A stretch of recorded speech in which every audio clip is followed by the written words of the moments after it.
Are you still calling plays? Yes. A tendency thing about the red zone. I think you guys have the highest run percentage in the red zone in the league. And is that like a wise man avoids all extremes type thing, or is that because you guys feel like that is one of your strengths? Yeah, I think it's that's something that we've done here for the last 3 years. It's philosophical. It's just being able to run the ball in the red zone and give yourself a chance. We're oftentimes we're in 4-down mode down there, so we're trying to play for all 4 downs, and I think that's just a part of who we are and what our identity is offensively, and that's kind of what it's been the last 3 years. When teams are playing cover 4 and stuff like that, like district guys try to slow the explosive plays down, how important is the patience? How do you balance the patience of trying just to take what defense gives you, but also trying to be aggressive downfield? Yeah, I mean that's a line you definitely have to walk, right? I think the biggest thing is you want to try to create as many explosives as possible, right? And I think you definitely have to balance that, because when you have to go on 12, 13, 14, 15 play drives to score, I think it just it magnifies everything, right? And the easiest way to score is to create big plays. And so we got to do a great job. I have to do a great job of putting us in situations to create some more chunks and not have to take so many plays to go score. As a fellow coordinator, what was your reaction when Sean and Matt switched positions? My first reaction is I think the biggest thing for me was control what I can control. And I've learned this a long time ago is mow your own grass, man. You got a lot of stuff to worry about, a lot of stuff to take care of that directly pertains to you, and focus on your job and your process and what you need to do in order to make things go.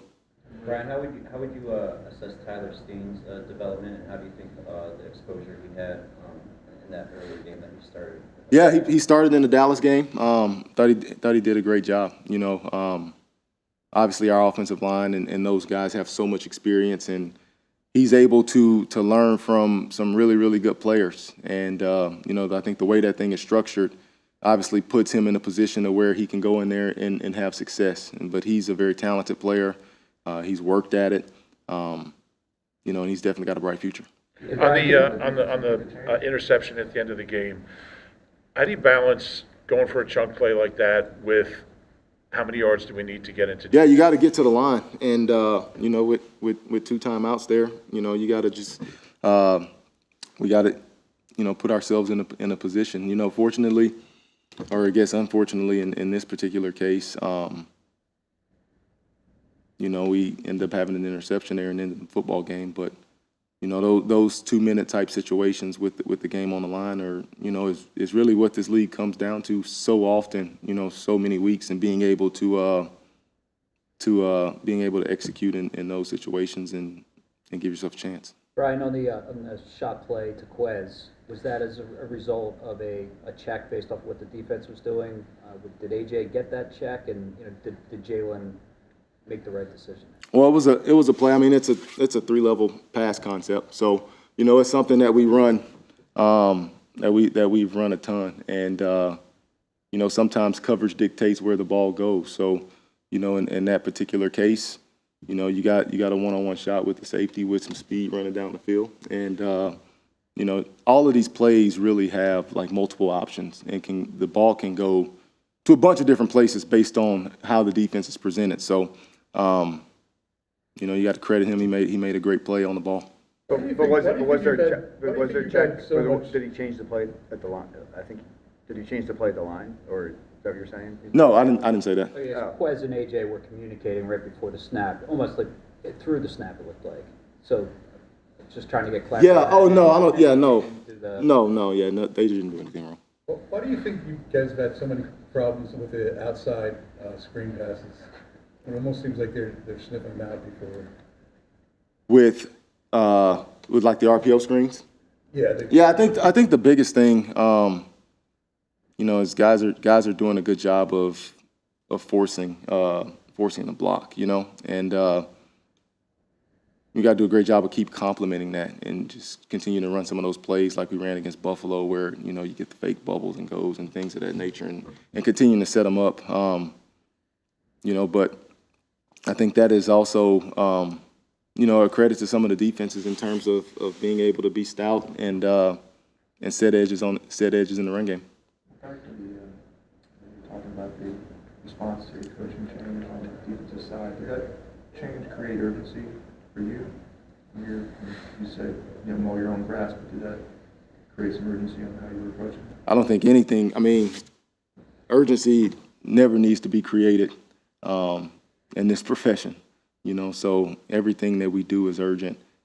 There's always an eagerness and a desire to get the best result possible. And so, you know, independent of anything else, like that's who I am, that's who we are as people in this building. So that's, you know, I think that's internal.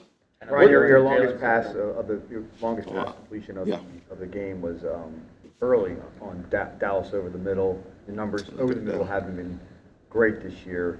You know, why has that been, and is there an opportunity maybe to you know, take that completion there and build off of it? Yeah, I mean, you know, anytime you have Dallas Goedert work in the middle of the field, I think that's a huge positive for us. You know, and being able to turn some of those plays into explosives in the middle of the field is obviously really important, like I talked about, in terms of being able to create some scoring drives that are 5, 6, 7 plays as opposed to 13, 14, 15 plays. So, you know, that's something that we are really working on to try to make sure that, you know, we can put ourselves in the best position every trip out. When it comes to Brian, when you look at the Giants, what has Thibodeau been doing that is making him so much more of a factor this year? Yeah, well, Kayvon's he's an excellent player. He's got a ton of sacks, a ton of production in his pass rushing. You know, our guys we played him 3 times now, and he's a guy that's, you know, very, very active, and you know, he moves around, he plays both sides, and you know, he's a guy that definitely we have to be ready for on Monday. When it comes to those explosive plays, Brian, how much work can you do throughout the game when you're calling it to make sure you set them up, or does that not come? Yeah, no, that's what, you know, I think the whole deal is being able to have that feel and being able to mix and match so you can try to create some chunks based off of a couple things, right? Based off of pass, based off of other runs, based off of play action, and just trying to create those chunks and give yourself an opportunity to get down in the red zone a little quicker. Did Jalen's condition, he was sick and all that, and seemed to be getting worse as the game went on? I was wondering if that kind of affected or impacted your play calling. No, he was out there. You know, Jalen's a competitor. He's a tough warrior. You know, he's obviously somebody I have a tremendous amount of respect for. You know, for him to go battle what he was battling and go out there and play, I mean, I think that says everything about him, about the type of person he is, the type of leader he is, the type of competitor he is. So he's someone that, you know, will always rise to the occasion. How is your history with him sort of coming in handy as you're in a bit of a rough stretch as an offense? Well, I think you get to have like very just direct conversation, and like all of this is built around coaching is all built around trust, you know, and regardless if you have a relationship prior to becoming someone's coach or the relationship as you get to know people, as you start to coach them, you know, I think everybody wants the same thing, right? And everybody wants to have success. Everybody wants to do their job to the best of their ability. And it's just a matter of making sure that we're all getting there. Going back to the second interception, Nick talked about the other day, the idea of looking for an defensive pass interference with a one-on-one matchup against AJ. How do you kind of reconcile the notion of maybe playing or looking for a DPI on a play versus this concept of I think you control what you can control? Yeah, I think you control what you can control, and you know, obviously AJ Brown is one of the best players in the NFL, and you know, you get some one-on-one opportunities with him, and he's definitely made his fair share of plays in that regard. So, you know, we got some great players on the perimeter, got a great quarterback, and you know, trust those guys to go out there and make plays one-on-one. How big a factor is Quez's speed as far as not only just, you know, going deep and everything, but like opening things up underneath for AJ, Devontae, Dallas, those guys? Yeah, I mean, he has rare speed, and you know, I think you just mentioned it, right? It's not always necessarily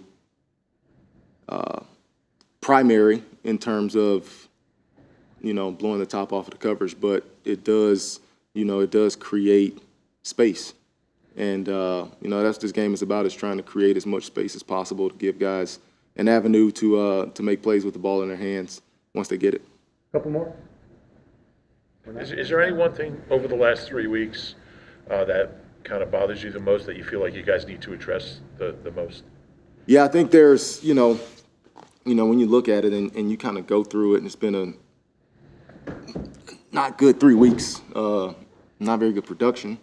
You know, definitely not up to the standard that we expect. But again, it's about action and problem solving. How do you fix it, right? And then that's the question that I continuously ask myself every single day after every single game. How do you get better? How do you fix it? And you know, I think it's very simple. It comes down to a couple things. And you know, for us, essentially, I think what we have to do is we have to create some more explosive plays. We have to. We have to take care of the football, and we have to score touchdowns in the red zone. And I think that's what you have to do now. How do you do that, right? I think that's the next question that you have to answer. So that is the task. That is the challenge for us. I accept that. No one's running away from that. It's just very matter of fact in terms of, okay, this is what needs to be done. And there's no doubt in my mind, I say this with 1,000% certainty, that we have these people in our offensive room, myself, are all made of the right stuff to get that done. Right. And we're looking forward to going through that. Finish. I'm sorry. Yep, go ahead. Sorry. Sorry.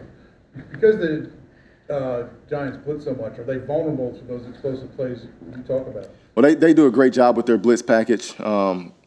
You know, Coach Martindale is obviously known for that. He's you know, we've played him for 3. You know, I think played him 3 times last year. So they have every blitz package you can think of. So we definitely have to be ready to go out there and execute at a high level and make sure our communication is on point. Okay.